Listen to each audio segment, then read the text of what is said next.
नमस्कार, मैं प्रभात रंजन दीन। पहलगाम कह लें या पहलगांव, वहां चुन चुन कर हिंदुओं को मारे जाने की नृशंस घटना ने पश्चिम बंगाल में हिंदुओं को चुन चुन कर मारे जाने, लूटे जाने, फूंके जाने और बलात्कार किए जाने की सिलसिलेवार चल रही विभत्स घटनाओं से ध्यान हटा दिया। इस्लामिक कट्टरवाद को हवा देकर पश्चिम बंगाल को आतंकवादियों के हवाले कर रही ममता सरकार को फिलहाल राहत मिल गई। कश्मीर में हिंदुओं को पाकिस्तानी मारे तो सब बोले, लेकिन पश्चिम बंगाल में हिंदुओं को हिंदुस्तानी मारे तो कोई कुछ न बोले। यह है प्रगतिशील और धर्मनिरपेक्ष नेताओं और नागरिकों का दोमुहा चरित्र। जम्मू कश्मीर में फौरन से पेशतर चुनाव कराए जाएं, इस पर सुप्रीम कोर्ट बोले, लेकिन वहां धर्म पूछ पूछ कर हिंदुओं को मारे जाने पर सुप्रीम कोर्ट कुछ न बोले। तमिलनाडु के सनातन द्रोही मुख्यमंत्री को संरक्षण देने के लिए आतुर होकर सुप्रीम कोर्ट राष्ट्रपति के शीर्ष संवैधानिक आसन पर उंगली उठाए। संसद के दोनों सदनों से पारित होकर बने वक्फ कानून के खिलाफ सुनवाई करने के लिए सुप्रीम कोर्ट उद्धत हो जाए, लेकिन जलते हुए बंगाल में राष्ट्रपति शासन लगाने की मांग पर बोले, क्या सुप्रीम कोर्ट संसद बन जाए? अयोध्या और राम के जन्म का प्रमाण मांगने वाली अदालतें वक्फ के मसले पर कहें, पुरानी मस्जिद का कागज वे कहां से लाएं? सर्वोच्च अदालत मंदिरों के लिए सबूत मांगे, लेकिन वक्फ के लिए कहे, बेचारे सबूत कहां से लाएं? उस समय तो रजिस्ट्रेशन का सिस्टम नहीं था। देखिए न्यायिक विडंबना और अदालतों का चारित्रिक विरोधाभास। अयोध्या में श्री राम की जन्मभूमि पर मंदिर के लिए हिंदुओं को 134 वर्षों तक अदालत में संघर्ष करना पड़ा। कागज दिखाने की ही तो लड़ाई थी, स्वामित्व साबित करने के लिए। सुप्रीम कोर्ट से कोई पूछे, क्या उस समय रजिस्ट्रेशन का सिस्टम था? फिर मंदिरों के लिए तब क्यों मांगते थे सबूत, और अब मस्जिदों के लिए क्यों नहीं मांगते सबूत? वक्फ प्रसंग पर सुप्रीम कोर्ट के मुख्य न्यायाधीश की मुस्लिम पक्षधरता के बाद अब सुप्रीम कोर्ट के तरफ से काशी, मथुरा, भद्रकाली, भोजशाला, संभल और अटाला जैसे मसलों पर कागजी प्रमाण तो नहीं मांगा जाएगा ना? नहीं ही मांगा जाना चाहिए, क्योंकि उस समय भी रजिस्ट्रेशन की कोई व्यवस्था नहीं थी। सुप्रीम कोर्ट इसका जवाब दे। मंदिरों का सबूत मांगने वाले सुप्रीम कोर्ट से यह भी पूछा ही जाना चाहिए कि दिल्ली हाई कोर्ट के जज के घर से मिले नोटों के जखीरे का ज्वलंत सबूत कहां विलुप्त हो गया या कहां विलुप्त कर दिया गया? जज के खिलाफ सुप्रीम कोर्ट ने एफआईआर दर्ज करने की इजाजत क्यों नहीं दी? वह पैसा कहां से आया था और उसमें किन किन जजों का हिस्सा था, यह पता ही नहीं चलने दिया गया।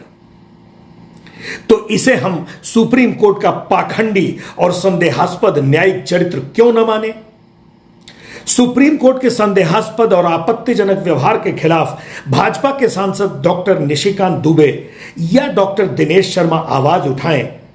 इस देश में धार्मिक युद्ध भड़काने के लिए केवल और केवल सुप्रीम कोर्ट जिम्मेवार है। सुप्रीम कोर्ट अपनी सीमा से बाहर जा रहा है। सुप्रीम कोर्ट की सीमा यह है कि भारत का संविधान जिस कानून को बनाया, उस कानून की उसको व्याख्या करनी है, और यदि वो व्याख्या नहीं कर सकती है और सब कुछ के लिए सुप्रीम कोर्ट जाना है, तो इस संसद का कोई मतलब नहीं है। इस देश का कानून भारत का पार्लियामेंट बनाता है, उस पार्लियामेंट को आप डिक्टेट करेंगे।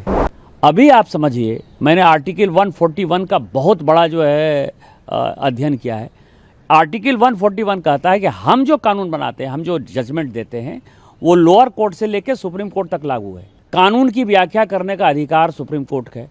वो कह रहा है कि 3 महीने में जो है राष्ट्रपति बता दें कि क्या करना है, 3 महीने में गवर्नर बता दें कि क्या करना है, और उसके बाद आज जो है ये देश राम, कृष्ण, सीता, राधा, 12 ज्योतिर्लिंग से लेकर 51 शक्तिपीठ का है।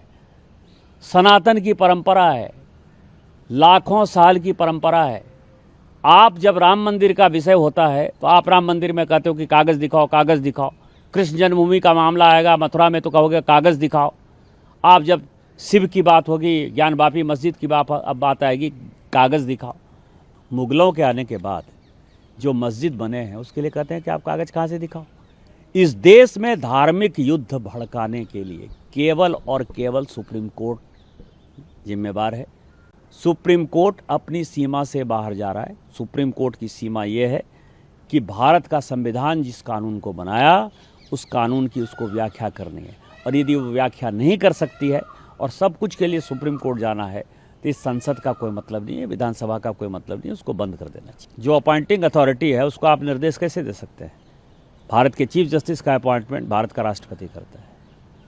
इस देश का कानून भारत का पार्लियामेंट बनाता है, उस पार्लियामेंट को आप डिक्टेट करेंगे?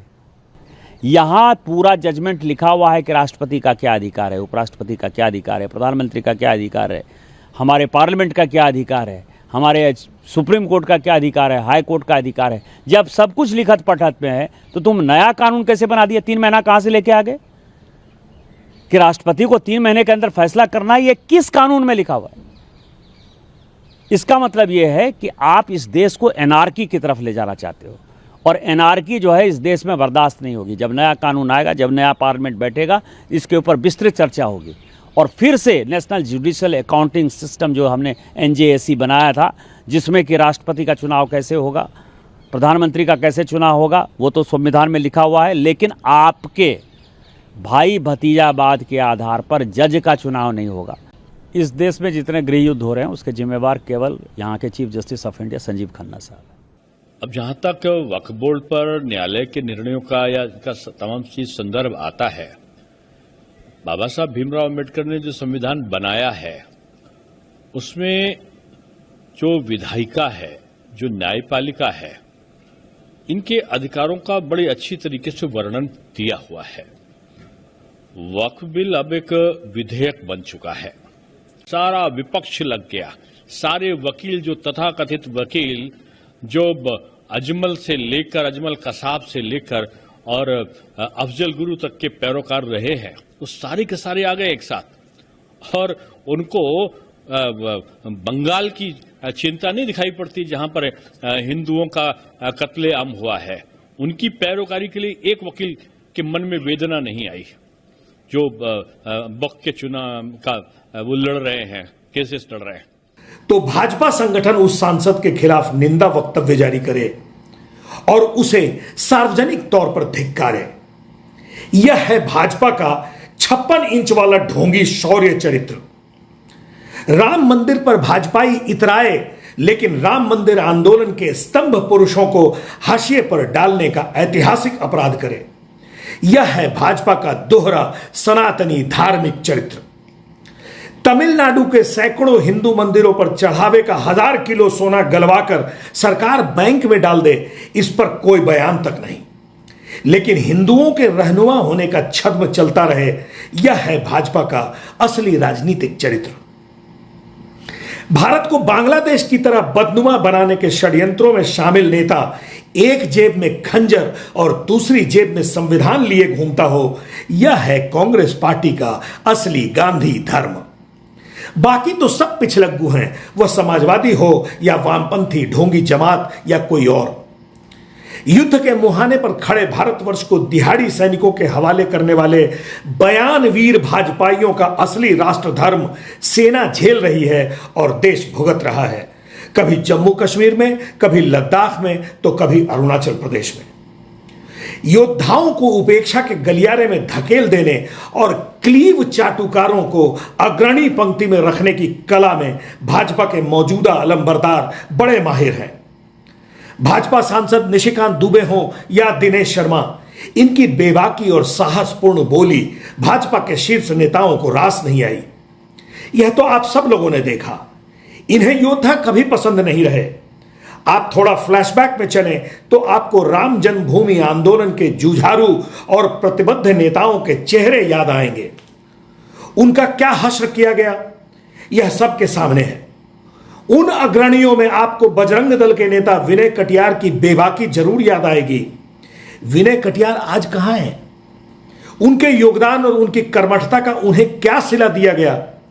विनय कटियार भले ही इसे संन्यास कहें, यह उनकी सदाशयता और उनका स्व अनुशासन है, लेकिन इस संन्यास का सच और इसकी विवशता देश के आम लोग खूब समझते हैं। फोर्स्ड संन्यास का अनुभव ले रहे राम मंदिर आंदोलन के प्रखर योद्धा विनय कटियार से कई मुद्दों पर बात हुई। आप भी सुने और गुने। नहीं, वर्तमान समय में देश की स्थिति राज्यों के हिसाब से बनती और बिगड़ रही है। जहाँ जैसा शासक वहाँ वैसा काम। ममता बनर्जी, उसको तो मुसलमानों की ही पैरवी करना है और वो करती है, और हिंदू जितने मर जाएं वो उसको चिंता नहीं रहती है, और वो चाहती भी है कि हिंदू बने, तभी मुसलमानों को प्रोत्साहन मिलेगा। तो वहाँ की राजनीति न धार्मिक है न सांस्कृतिक है, ममता की है। और जब ममता की है तो केंद्र सरकार को चाहिए कि तत्काल उस सरकार को भंग कर देना चाहिए और वहाँ पर राष्ट्रपति शासन लगाना चाहिए। यही इसका सबसे ज़्यादा मार्ग होगा, अच्छा होगा जी। जो संसद से कानून अभी पास हुआ है वो ऐतिहासिक कानून है और ये सख्ती के साथ लागू करना चाहिए। इसमें नरेंद्र मोदी सहित सब राज्यों को देश के अंदर इसकी पहल करनी चाहिए और सबको ठीक करना चाहिए। स्वतंत्रता एक अलग विषय है, लेकिन इतने स्वतंत्र मत हो जाओ कि राज्यों की स्थिति ही खराब हो जाए। और ये बड़े दुर्भाग्य की बात है कि किसी न किसी वर्ग का वोट मिले इसलिए सबको छोड़ दो, छुट्टा साण, तो इसकी जरूरत नहीं है। बंगाल के अंदर यही हो रहा है जी। वहाँ पर ममता बनर्जी का जो छोड़ना और उसका उत्पाद मचाना, ये एक वर्ग को क्लीन चिट देकर के पूरे हिंदू समाज का वध करना, ये सबसे खतरनाक काम है। और उन पर तो ये चाहिए, मेरी मांग है कि नरेंद्र मोदी जी उसको छुट्टा साण मत छोड़े। मैं नाम लेकर के कह रहा हूँ, जिस प्रकार से उसने वहाँ हिंदुओं को मरवाया है, ये बड़ी दुर्भाग्य की बात है और इसलिए सीधे कार्रवाई करना चाहिए और उसको ममता को छुट्टा मत छोड़े, उसको छुट्टा मत छोड़े। वो 302 की मुलजिम है पूरी तरह से, केवल मुख्यमंत्री नहीं है वो, 302 का कि वो मुलजिम है।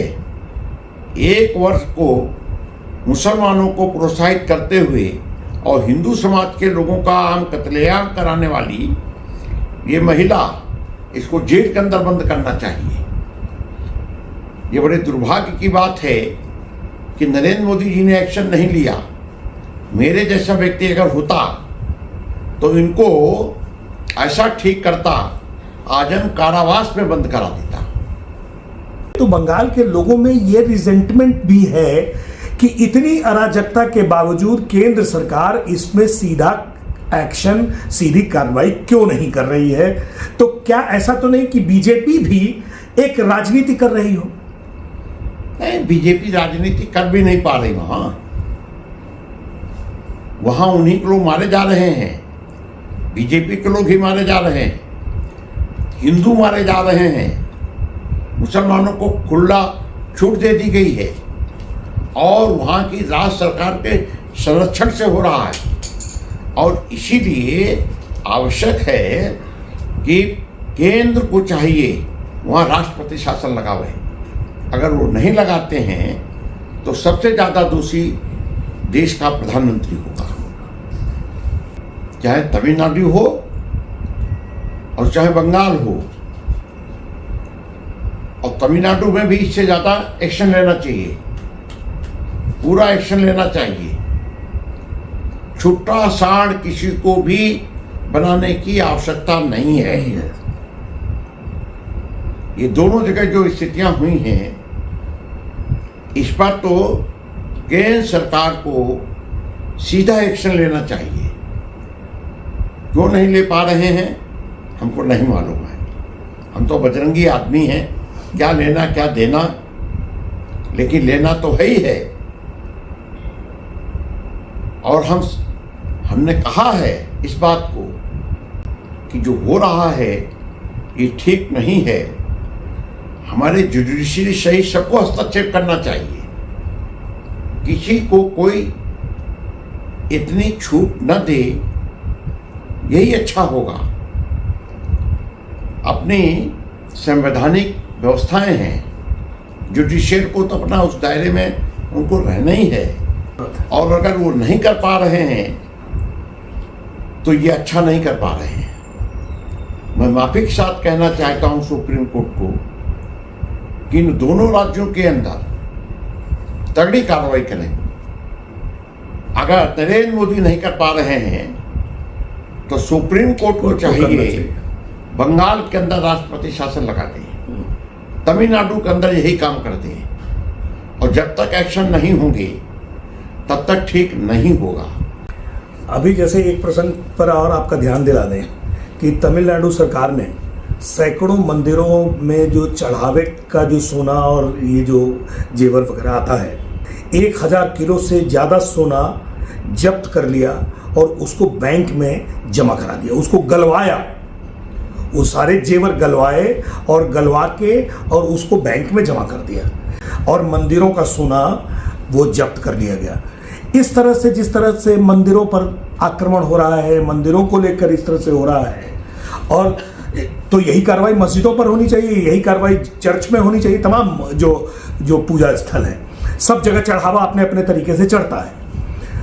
ऐसे में इस पर न सरकार ध्यान दे रही है और न इस पर, जैसा आपने कहा कि न इस पर सुप्रीम कोर्ट ध्यान दे रहा है। आप क्या सोचते हैं कि आखिर क्या निराकरण होगा इसका? नहीं, इसका साफ निराकरण है। जो सोना चढ़ रहा है मीनाक्षीपुरम में, हाँ, वहाँ का जो मंदिर है, तो वहाँ पर सोने का चढ़ावा शुरू हुआ था अच्छे से, और उसके शिखर पर भी सोना चढ़ा है। अगर आप गए होंगे जी, हम तो बहुत गए हैं वहाँ, तो उस पर भी सोना शिखर पर चढ़ा है। मेरा ये कहना है कि जितने मंदिर हैं जहाँ सोना आया है या चढ़ रहा है, वो अच्छे काम के लिए यही है कि पहले मंदिरों को सोने से चढ़ाओ, उसके शिखर अच्छे बनवाओ, सहायक और मंदिर बनाओ ताकि दिखाई दे, और पूरा सोना लगना चाहिए। सब लोग श्रद्धा के साथ देते हैं, माताएं बहनें देती हैं। अब अयोध्या के अंदर चल रहा है, मैं समझता हूँ इस समय जो चढ़ावा आ रहा है वो देश के बड़े से बड़े मंदिर में इतना चढ़ावा नहीं आ रहा होगा जितने राम जन्मभूमि पर आ रहा है। अब हमने कहा है कि अगर भाई आप लोग सोने का ऊपर शिखर नहीं बनाओगे तो पत्रकारों को हमें बुलाना पड़ेगा, बुद्धिजीवियों को बुलाना पड़ेगा। ये आपका धन नहीं है। और हमने कहा उसका शिखर बनवाओ। अब शायद शुरू किया है, वहाँ सहायक मंदिर बनने वाले हैं और उन पर चढ़ाओ, नहीं तो हम हल्ला मचाते रहेंगे। अरे भाई, बैंक में जमा करके क्या करोगे? जो लोग आ रहे हैं श्रद्धा से, सब माताएं बहनें आती हैं, पुरुष कम चढ़ाता है दक्षिण भारत, लेकिन उनकी जो परिवार वाली माताएं बहनें हैं वो सोना उतार के चढ़ाती हैं। कोई ऐसी महिला दक्षिण भारत की नहीं होगी जो आई है जिसने अपनी चैन न चढ़ा दी हो, जिसने अपना जीवन न चढ़ाया हो। कम ज़्यादा है वो करती हैं, तो ये तिजोरी में रखने की जरूरत नहीं है। हाँ, कोई आपदा आती है देश पर तो उस आपदे में सोने को लगाना चाहिए। बड़े बड़े तूफान आ जाते हैं प्रलय जैसी स्थिति बन जाती है, तो हाँ अगर आवश्यक है, आपके पास धन नहीं है तो लगाओ। तो इसमें लेकिन समानता तो होना चाहिए ना, एक संतुलन तो होना चाहिए ना। हाँ, पूरा होना चाहिए, संतुलन पूरा होना चाहिए। मियाओं का फंड आता है, उसका तो आप कुछ नहीं करते हो। ईसाइयों का फंड आता है, उसके लिए आप कुछ नहीं करते हो। जरूरत पड़ती है तो उन्हीं को दे देते हो। ये कौन तरीका है भाई? ये अच्छा नहीं तरीका है। जम्मू कश्मीर में जो कुछ भी हुआ, नहीं देखिए, इसके वहाँ दो प्रकार की चीजें हैं। एक तो जम्मू है और एक कश्मीर है। हिस्से हैं दो अलग अलग एक प्रकार से, लेकिन जो वहाँ अधिकार है, वो जो उनको सुविधाओं का, वो सब कश्मीर को मिल जाता है। जम्मू वाले, वहाँ हिंदुओं की बस्ती है ज़्यादा, उनको कुछ नहीं मिलता, झुंझुना रह जाता है। एक मनोज सिन्हा बेचारे गए हैं वहाँ, वो बेचारे मैं कहता हूँ वो गए हैं, अरे उनको वहाँ से वापस बुला करके यहाँ लगाना है अगर काम उन्हें, तो सबसे अच्छा करेंगे वो। अब वहाँ भी वो बंधन में है, वो कर भी नहीं पा रहे हैं, उनको हाथ खोले नहीं गए हैं। वो हाथ अगर खोल दें तो सबका समाधान हो जाएगा। हाँ हाँ, पूरे राज्यपाल को अधिकार दे दें पूरी तरह से, एक दिन में ठीक हो जाएगा मामला। वो ना नहीं, बंधन में है, बंधन में है। वो काम तो बहुत फर्स्ट क्लास करेंगे। कहीं कहीं से बंधन है, अब उसको हम नाम नहीं लेना चाहिए। ठीक बात है। हाँ। नहीं विनय जी, एक तो सवाल बहुत ही सब लोगों के दिमाग में कौंता है कि जितने भी बीजेपी के जो योद्धा नेता हैं रहे हैं, ऐसे नेताओं को क्यों मुख्यधारा से अलग रखा गया है? हमने स्वयं कह दिया अब हमारा संन्यास, अब हम अयोध्या में रहेंगे, वहीं रहते हैं आराम से। अब मैं अयोध्या से जिले से रहा हूँ, 5 बार सांसद रह चुका हूँ, तो वो संबंध तो टूटेगा नहीं। लोगों का ये कहना है कि ये जो संन्यास लेने की जो आप बात करते हैं, कहीं विवशता में तो नहीं है, इसलिए कि जनता तो कहती है कि उनको मौका नहीं दिया जा रहा है। तो जो विनय कटियार जी का जो स्थान, प्रोटोकॉलिक स्थान दिया जाना चाहिए था, वो स्थान नहीं दिया गया। हमको उसकी कोई जरूरत नहीं है किसी भी प्रकार की। जब कभी कोई गड़बड़ हमको दिखाई देता है तो उनको हम फोन कर देते हैं कि जरा ठीक रहो भाई, अच्छे से रहो। कल्याण सिंह मुख्यमंत्री थे, हम लोग जेल गए जब उसको गिराया ढांचे को, हम लोग जेल गए थे। कल्याण सिंह जी ने अपना इस्तीफा दिया था और उन्होंने कहा था कि विनय जी 2 घंटे के अंदर हम आ रहे हैं आपके घर में। तो हमारा घर जरा अधूरा था, तब माँ हमारी वहाँ थी। तो हमने कहा माँ को कि अब हमको जेल जाना है। कल्याण सिंह जी ने भी इस्तीफा दिया है और अभी वो आ रहे हैं यहाँ 2 घंटे में। कहाँ सरकार भेजेगी ये नरसिंहा राव बताएंगे कहाँ जाना है। तो उन्होंने भेज दिया रॉबर्ट्सगंज के उसमें गेस्ट हाउस में। हम 4-5 लोग थे, तो उसमें गए, रहे आराम से। फिर बाद में हमको अकेले नरसिंह राव ने, बाद में 1 महीने बाद उन्होंने हमको नैनी जेल में इलाहाबाद में बंद किया और हमसे कहा, वहाँ फ़ोन पर उसके यहाँ आया जो सुपरिटेंडेंट रहता है, प्रधानमंत्री का फ़ोन आया, तो सुपरिटेंडेंट दौड़े आए कि वो प्रधानमंत्री जी बात करना चाहते हैं। तो मैं गया, तो कहा भाई आप कहाँ गिराओगे? तो हमने कहा वहाँ बहुत लोग हमारे मित्र गड़े हैं, तो उनको उखाड़ना है। सब उखड़ जाए वहां, तभी भव्य दिव्य राम मंदिर आगे बन सकता है। तो ये लोग क्या जाने हैं क्या हो रहा है। इस समय तो सब मौज कर रहे हैं, इसमें जमीन खरीदना चाहते हैं, इतना धन आ गया है, जमीनें खरीद रहे हैं। हम तो नाराज हो जाते जमीन के नाम पर। अब क्या कभी प्रभु राम की। तो अभी कुछ लोग उसमें मोह माया में फंसे हुए हैं कि ये सोना दूसरी जगह कहीं लगाओ, तो ये ठीक नहीं है। मैं उनकी घोर निंदा करता हूं इस मामले में। लेकिन आप नाम नहीं ले रहे। अब नाम समय पर लेने पर नहीं आएगा। जो कर्ता धर्ता वाले लोग हैं, जिनको हवस हो गया है, मैं हवस शब्द प्रयोग कर रहा हूं, हवस हो गया है, ये अच्छा काम नहीं हो रहा है। इसकी हम निंदा करते हैं। हमको कहना नहीं चाहिए ये बात, लेकिन उसकी हम निंदा करते हैं। अब जो भी हो, लेकिन ये बीजेपी के जो लोग हैं तो वो भी जाते हैं जन्मभूमि, पदाधिकारी वो भी जाते हैं, हमारे योगी जी जाते हैं, नरेंद्र मोदी आएंगे तो वो भी जाएंगे, जाते ही हैं। लेकिन विनय कटियार नहीं जाते हैं। क्यों?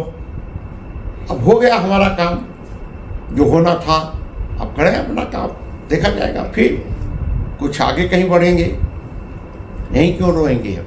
ये थे बजरंग दल के बजरंगी विनय कटियार। विनय कटियार ने भाजपाइयों की करतूतों पर कहीं संकेत में तो कहीं बिल्कुल साफ साफ अपनी बात कही। उनसे मिली कई जानकारियां कुछ दूसरी विशेष खबर का भी रास्ता दिखा रही हैं। खासतौर पर राम मंदिर निर्माण से जुड़े पदाधिकारियों की चल अचल संपत्ति बटोरने की हवस के बारे में। वाकई यह अत्यंत गंभीर मामला है। ऐसे ही तमाम मुद्दे हैं, पहलगाम से लेकर पश्चिम बंगाल तक और राम सेतु वाली भूमि से राम मंदिर वाली भूमि तक भारत का आम नागरिक ऐसे ही तमाम विरोधाभासों में चक्कर घिन्नी है। भारत का आम नागरिक उहापोह हटा दे, नेताओं के चक्कर लगाना छोड़ दे। प्रत्येक क्रिया की एक समान प्रतिक्रिया होती है। विज्ञान के इस सरल सामान्य नियम पर चलना शुरू कर दे तो वह चक्कर घिन्नी होने और भुक्तभोगी यानी विक्टिम होने के अभिशाप से मुक्त हो जाए। इसे आजमाएं और ताकतवर बने। थोड़ा कहना अधिक समझना। आज के लिए इतना ही। नमस्कार, जय हिंद।